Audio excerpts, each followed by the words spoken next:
Hello! Welcome to Excel Now video. Sa videong ito, matututunan natin kung paano mas mabilis na ma-delete yung in-between blank rows. Paano nga ba?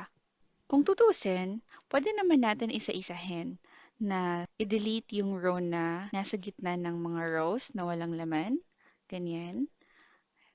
Pero paano kung sobrang dami? Simple lang. I-highlight ang isang buong column.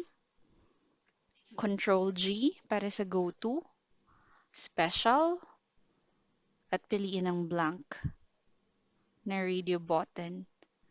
Okay, ngayon naman mapapansin ninyo na naka-highlight na yung mga blank rows or blank cells.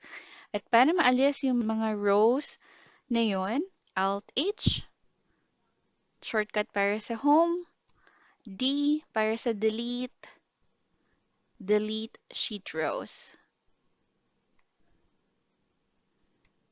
Ayan, simpleng-simple lang. Ilang shortcut lang yung kailangan natin gawin. Sana may natutunan kayo.